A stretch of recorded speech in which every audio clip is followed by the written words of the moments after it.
people have been talking about plans to cancel student debt lately, right? First, we were like, oh, Joe Biden's going to cancel $50,000 of our student debt. I never said that. I never believed it, but some people did.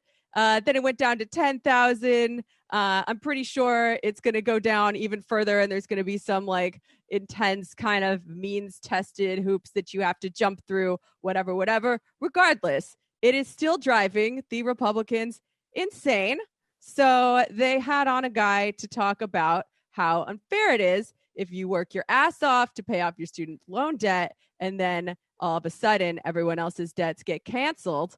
But once again, as with many Fox News segments, it may unwittingly be making a case for the other side. Let's take a look.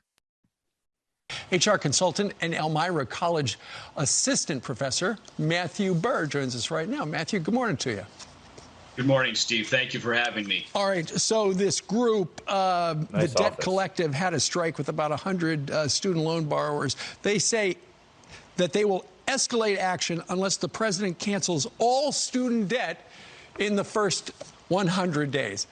You know, he hasn't really talked about doing anything that extreme, but tell us about your student loan debt history.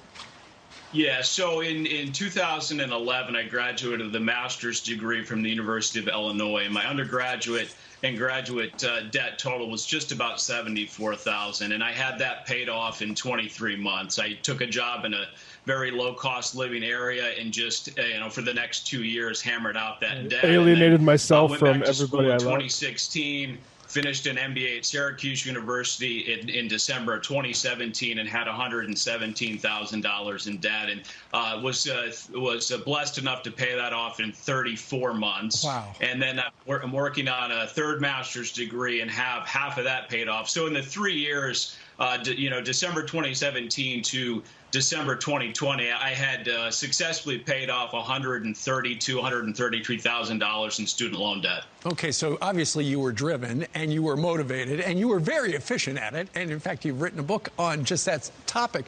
But what do you make of these student debt holders who are saying, you know what, we can't afford it. We need government help. Help us pay this off, Joe. Yeah, and it's totally ridiculous. I mean, again, I've proven that it can be done, and I know everyone's not in my situation. I know people with $225,000 in student loan debt, and I absolutely sympathize with people, but you've got to get out there and work hard. I mean, at times I was working 2 or 3 jobs. I still work 2 or 3 jobs right now, building 2 businesses and teaching full-time and adjunct teaching in another college. So it can be done, and people just, they've got to get out there and move forward and work and not expect the government to come in with free money. Horrible. I'm dying to know what this guy's personal situation was in terms what of a convincing case, right? Right. Yeah, just move away into first of all, that's easy to say as a white guy. You can basically kind of move comfortably everywhere. It's not easy for a lot of cheap places are very white places in the middle of the country that aren't I mean, and that said, whatever background you're from, moving away from everybody you love so you can pay down college education is just absurd. You wonder why people are alienated from their communities and why there's no connection. It's because of stuff like that. Well, it's also, you brought up how very white of him to go somewhere, obviously, that's cheap, where it usually is a very white neighborhood that, would probably, some of these areas wouldn't be too welcoming of black and brown people either. But on top of that, it also just shows the gap in his understanding of how different lives people lead. A lot of people from different cultures have to stay home and take care of their family. They live in multi-generational homes. They got a grandma to take care of, perhaps a sick mom or dad to take care of, brothers or sisters to raise, children of their own to take care of. This guy just completely divorced from the notion that he mentions it just as a throwaway, just so he could get that in there. So you can't bring that up to me. I mentioned that. I realize other people in different situations, but he really doesn't, though. He really doesn't. By saying what he said, it shows he's got no clue. No, I mean, it's funny because it's like basic rise and grind, hustle stuff that he's pitching. But I mean, bro, if you're going to be doing that and that's your office, You got to be having like the luxury high-rise backdrop if you're going to be. He's in a this basement, and he's in. I mean, no offense to Elmira, New York, but I went to college not far from there, and it is like a pretty blighted, like downwardly, like downward sort of like post-industrial town. And like, this guy has definitely made sacrifices that I'm sure he wouldn't have, if he felt like he didn't have to, pay off hundreds of thousands of student loan debt. It's just an absurd system. And he's actually making a pretty good case for the absurdity of the system, right? Because you need a college degree to get most jobs, to get jobs that pay more than minimum wage in this country right now. It's not like negotiable. You can't really get by without it in this economy, in this, like you're saying, completely deindustrialized economy, right? So that's not like you really have a choice. But then on the back end, in order to pay it off, you have to do what? Like, I could see someone coming on and being like, yeah, I did it. I paid off my debts. It wasn't that hard. But like, he's not making a very appealing case for this system, right? Where working class people have to go to college, and then they have to basically be indentured servants for the rest of their lives in order to pay it off. Like, that doesn't make sense. That doesn't sound appealing to me. And they have the Strike Debt Collective website scrolling on the other side at the same time. And I can just imagine some people watching this thinking, whose vision is actually more appealing here? Yeah, and just to tag on, where the state of play is with the student loan stuff. So Jen Psaki, Biden's spokesperson, said that the Biden administration will support up to $10,000 of relief, but not through executive action, which is ridiculous.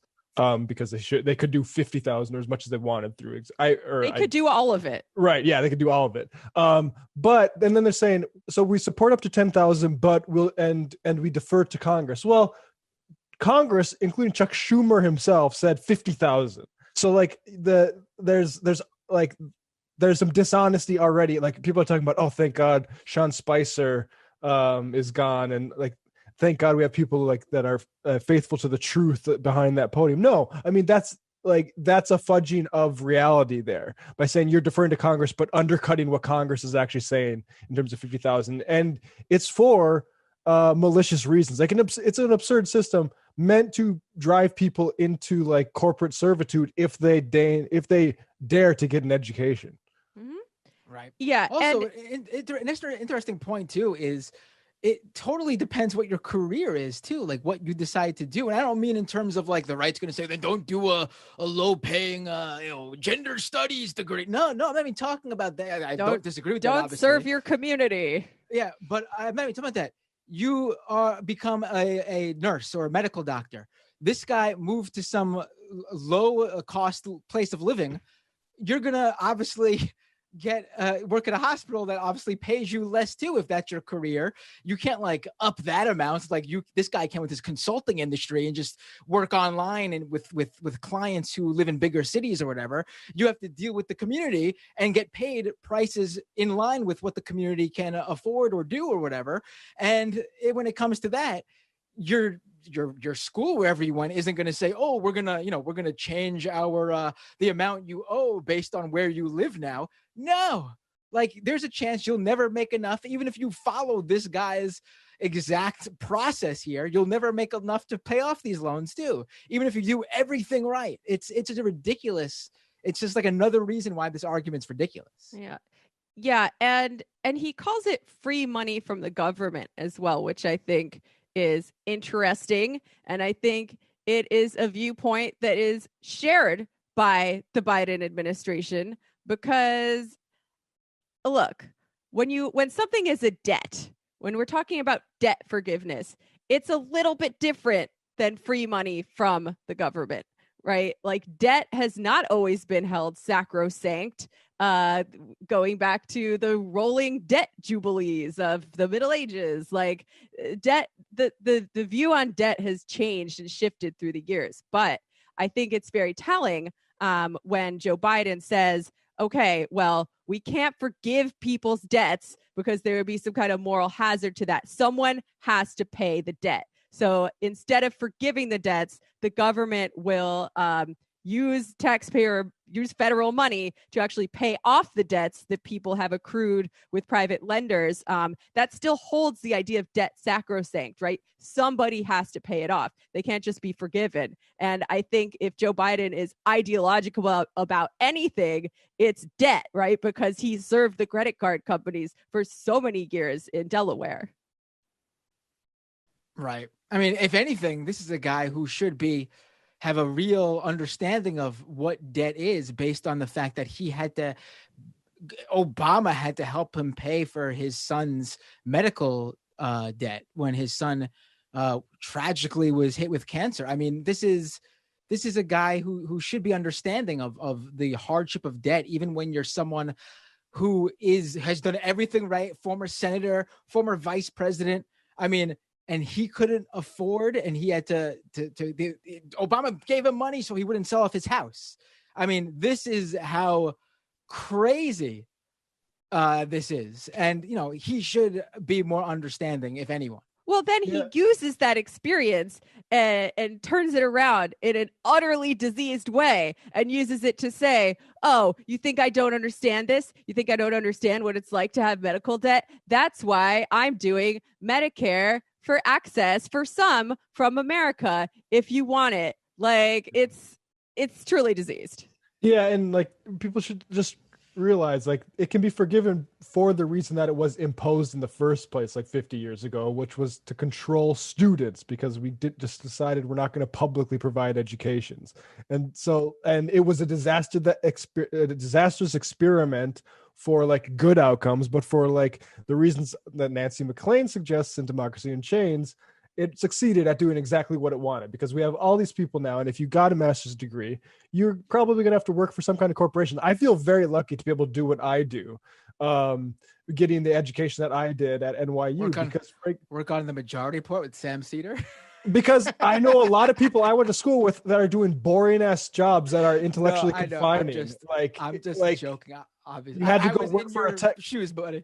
everyone was trying to work for a tech startup, man. It was crazy. Like, people were like trying to learn like all the curriculum, but also trying to learn to code because that's where the money was. And I mean, it's and that's because, I mean, that's where the interests were. We wanted to drive people, just like we previously wanted to drive people towards finance. Now we wanted to drive people towards, so we can undercut labor in the Silicon Valley. Yeah, and there's coding camps that are predatory and take a third of your